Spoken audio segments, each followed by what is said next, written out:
nome do Pai, e do Filho, e do Espírito Santo. Amém. Louvado seja nosso Senhor Jesus Cristo. Espírito Santo, nenhuma fibra do meu corpo, da minha alma e do meu espírito se mova, senão pelo vosso sopro de vida. Por Jesus Cristo, nosso Senhor. Amém. Queridos amigos, mais um vídeo para caminharmos na formação permanente para a fraternidade católica Nova Aliança da nossa comunidade. A introdução da Instrução 24 sobre o serviço da autoridade e a obediência na Igreja tem 3 pontos. Nós estamos no 3º ponto: destinatários, objetivo e limites reconhecidos deste documento. Este vídeo vai tratar, vamos fazer uma reflexão sobre o 5º parágrafo, que é muito interessante porque é muito prático e vai nos levar a questionamentos de ordem pessoal. E se nós estamos num processo de formação, faz parte desse processo um constante questionamento, não para escarafuncharmos e ficar arranhando as coisas, não, mas para trazermos sempre à nossa consciência as reais motivações e o nosso agir concreto como membros da fraternidade dentro da nossa comunidade. E em vista também da vivência, da preservação e da transmissão do nosso patrimônio espiritual. Então, voltando um pouquinho nos vídeos 9, 10 e 11, nós tratamos, principalmente o vídeo 9, né? Acho que é o vídeo 9, nós tratamos da influência que o ambiente cultural, social em que vivemos incide sobre a concepção do exercício da autoridade e do exercício da obediência. Nós podemos ter um juízo de valor, dizendo que essa influência da cultura, da mentalidade secular, é inegável. Ao longo do tempo, ao longo dos anos, esta concepção do exercício da autoridade e da obediência vai mudando, vai sofrendo essas influências culturais e de mentalidade que exige da igreja, dos institutos de vida consagrada, das associações de fiéis, uma constante renovação, não nas suas raízes, porque as nossas raízes estão no Evangelho.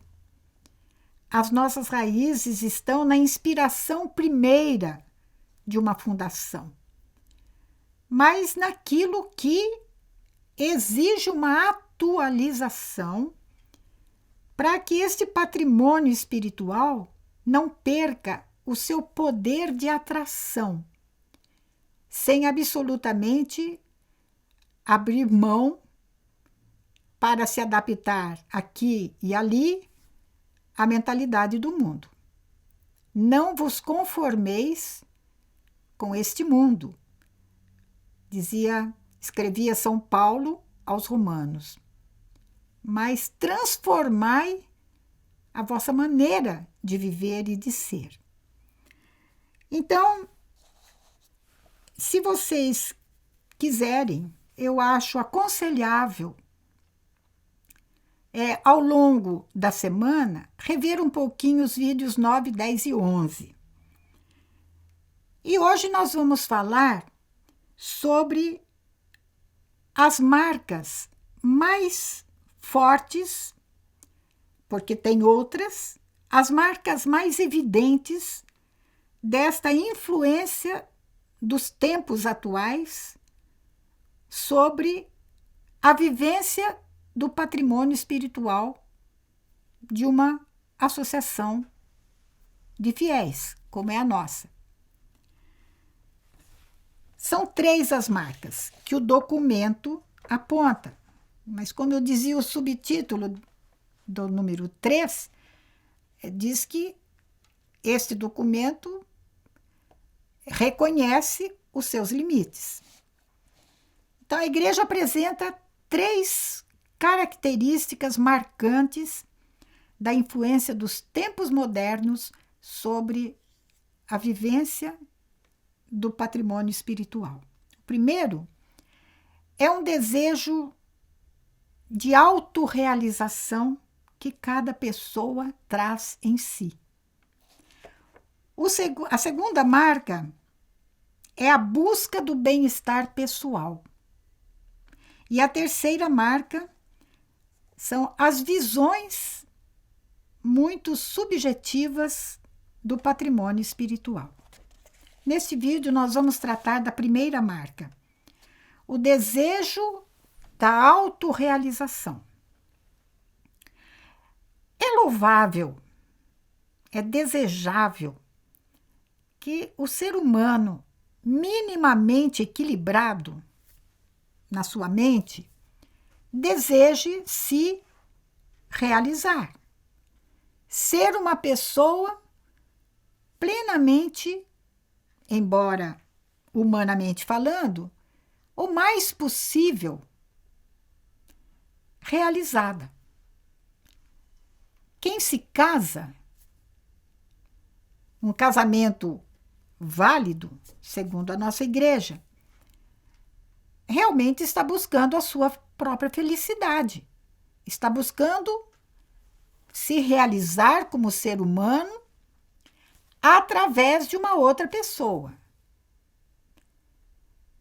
Uma pessoa um rapaz, um homem que entre para um seminário para ser ordenado sacerdote, está procurando a sua felicidade, está procurando uma autorrealização daquilo que ele pensa, naquele momento pelo menos acha que seja o plano de Deus para ele.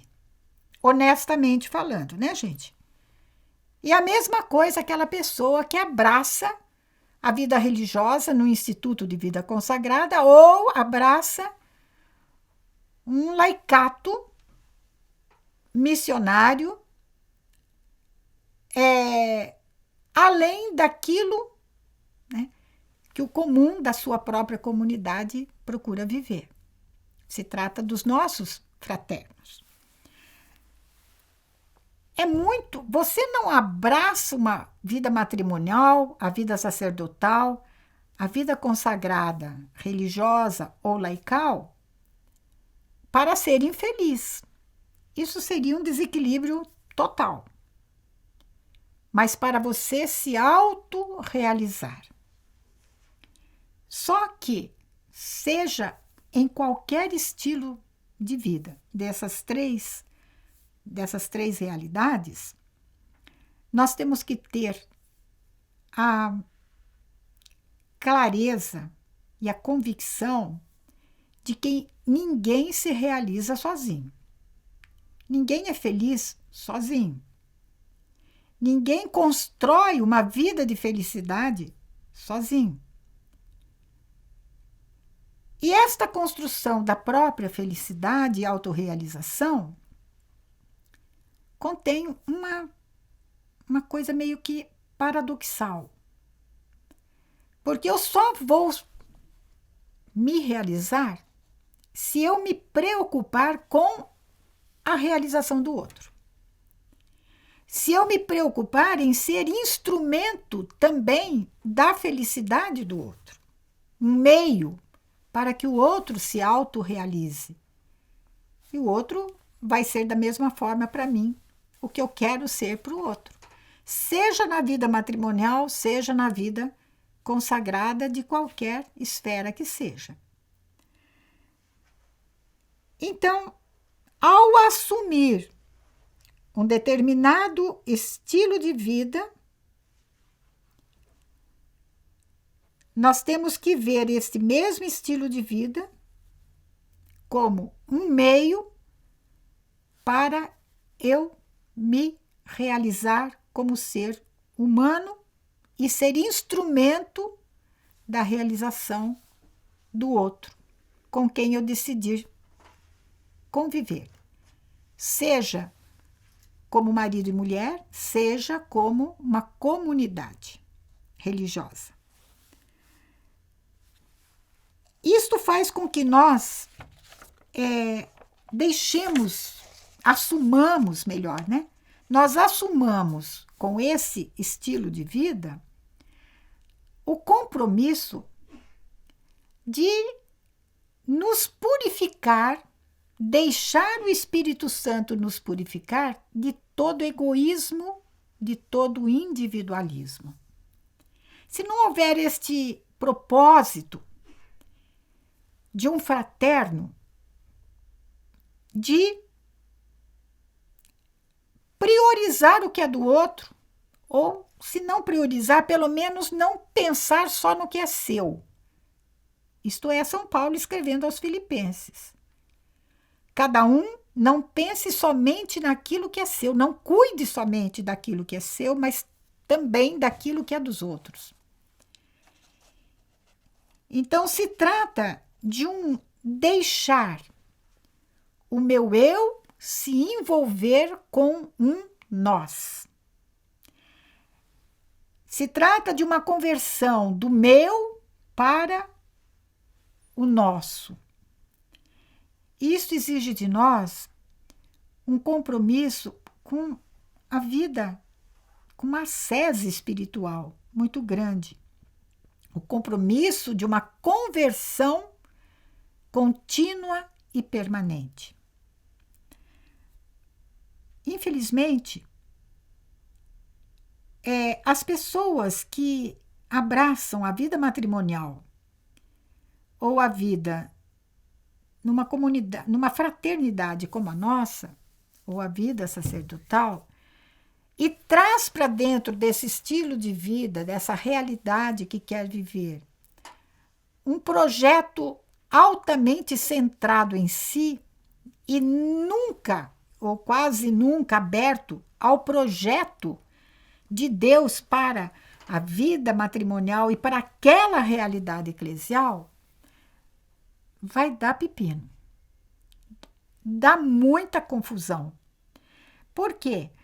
Porque, às vezes, na maioria das vezes, um projeto comunitário vai exigir daquela pessoa que prioriza um projeto pessoal, ainda que seja um projeto de uma vida de santidade missionária maravilhosa,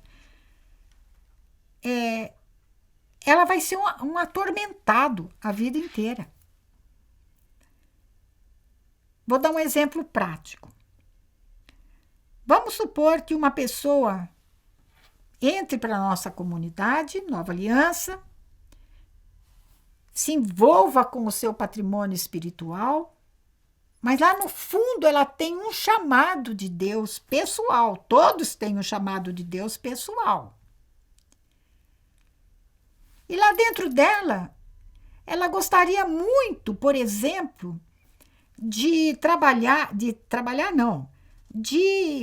que a comunidade católica Nova Aliança mantenha, por exemplo, um orfanato. Uma casa que abrigue crianças desprotegidas. ou mantém uma casa de idosos. Ela vai se frustrar aqui. Por quê? Porque o campo do nosso chamado, do projeto comunitário que Deus tem para esta comunidade, é outro. Nós somos abertos a servir essas realidades que trabalham com obras sociais com o maior coração do mundo. Mas não somos chamados a manter uma obra social na comunidade. Nós somos chamados a sermos instrumentos da formação das lideranças católicas. Daí o nosso projeto formativo na comunidade. É o querigma, os cursos de pastoral, que se referem à doutrina da fé, da moral, da liturgia e da formação para a doutrina social da igreja. É este o nosso chamado. Se a pessoa traz o seu chamado pessoal e fica o tempo inteiro questionando, mas por que é como eu gosto, eu me envolvo, eu quero essa comunidade para mim, me sinto chamado para ela, mas sou uma frustrada porque aqui não existe esse tipo de obra. Você vai ter que decidir. Você vai ter que decidir. Você pode coordenar, por exemplo, as nossas diaconias, que são maneiras de servirmos através das obras espirituais de misericórdia. As obras materiais. A nossa obra de misericórdia espiritual é o forte nosso. Ensinar as pessoas que não conhecem a igreja, não conhecem Deus, não têm experiência de Deus. É esse o nosso chamado. Então, se você conseguir viver aqui e servir do jeito que a comunidade serve também as obras de misericórdia corporal, não materiais, né? Corporais, através das nossas diaconias, muito bem-vinda. Mas se você quiser impor o seu projeto pessoal, não vai dar. Não vai dar. Essa semana, domingo passado, eu conversando com a Eliene, ela dizia para mim da situação de uma congregação religiosa que mantém obras maravilhosas de sociais, obras sociais maravilhosas. Cumpre muito bem o chamado que Deus tem para com essa congregação. Mas estão passando, estão se desgastando. As pessoas que estão à frente dessas obras estão sendo sugadas pelo que isso implica. E desde o começo da nossa fundação, eu sou muito clara em dizer que as obras de assistência social na nossa comunidade são uma prestação de serviço que fazemos aos que têm o carisma próprio para isso, ou a missão própria para isso. Mandamos pessoas para ajudar, fazemos campanha para os outros. Por quê? Porque além de sermos poucos, a messa é muito grande, gente. E isso desgasta as nossas reservas espirituais, que são empregadas para a vivência daquilo que nos cabe viver. Eu espero de estar sendo clara para os meus. Para quem não tem nada a ver com a comunidade, nada a ver com a fraternidade, bem-vindos, porque você pelo menos está nos escutando, mas eu gostaria que você soubesse que esse é o nosso propósito. Então, qual é o problema, ou então, qual é o desafio, né? Não problema, mas um desafio para as pessoas que trazem esse chamado e, ao mesmo tempo, se sentem atraídos para a nossa comunidade. Além de um trabalho de ascese, eu convido essas pessoas a se abrirem para o que já existe na comunidade, a servir do nosso modo as pessoas mais carentes e necessitadas, do nosso jeito. Então, a história, né, das congregações religiosas, Deus queira que não aconteça com as novas comunidades, mas tem uma carga muito grande de pessoas que foram designadas para trabalhar num determinado setor, num campo missionário, né, que ou entraram enganadas, ou elas se enganaram, não tiveram, não tiveram discernimento. E aí ficam a vida inteira se lamentando, porque gostariam de trabalhar lá no Congo, lá não sei aonde, na África, e foi designada para trabalhar num colégio, num hospital, aqui. Gente, eu acho que nós já fomos muito esclarecidos a respeito disso e gostaria de exortar a todos nós a pensarmos um pouquinho nesta comunhão que eu tenho que discernir e que Deus exige de mim. O meu projeto de autorrealização pessoal deve estar em comunhão com o projeto comunitário que Deus quer para a nossa comunidade católica Nova Aliança. É o nosso modo de rezar, é o nosso modo de nos comportar, é o nosso modo de conduzir as coisas que Deus confia a nós. Então, nós vamos ao nosso compromisso da semana. Como sempre, depois de você assistir esse vídeo, silencie seu coração, perscrute o apelo de Deus para você, para nossa fraternidade, para nossa comunidade. E traga isso, depois de rezar, para nossa partilha. E uma pergunta: você já experimentou um momento de conflito do seu projeto pessoal, individual, com o projeto comunitário da Nova Aliança? Como é que você resolveu essa situação? Ele ainda persiste no seu coração? Vai lá no fundo.